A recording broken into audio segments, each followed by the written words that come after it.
you have to have dedicated time to make art. And it has to be at least 2 hours of uninterrupted time, and you have to hold it sacred.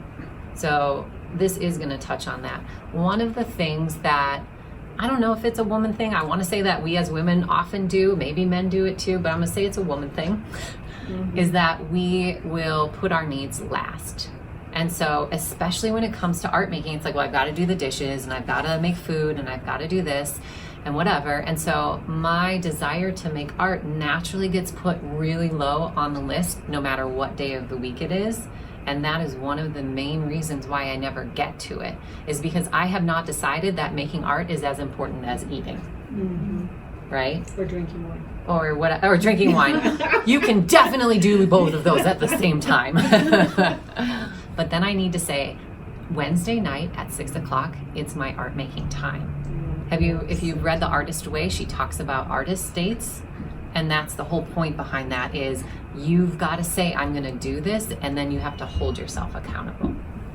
That's one of the many reasons that people come and make art here, because when you pay money for a class that happens every Thursday, you will show up.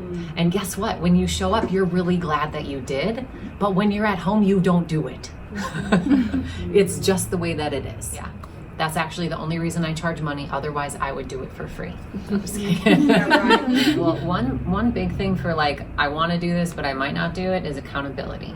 So you can have accountability buddy where you're like, let's both make art on Wednesday, or even better, let's get together and make art on Wednesday, because then when your friend is doing it, even if you feel like slack, you know what I mean? Again, that's why people come here, because the moment you walk in the door, you're like, oh, well, duh, what else would I do besides make art? You know, like it's all, that's what's nice, is you can get messy here, it's already set up, and other people are doing it too. That's actually really huge. This makes me sad, because when I was a kid, I would make art by myself, like down in this like room that we had, and it feels like it's this lonely thing. Like you do it by yourself, there's trials and tribulations, and you suffer by yourself, and you're sure that it's horrible.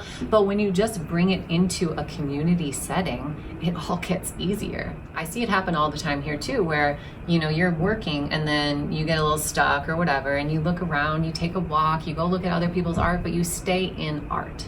Whereas at home, you get stuck and then you stop.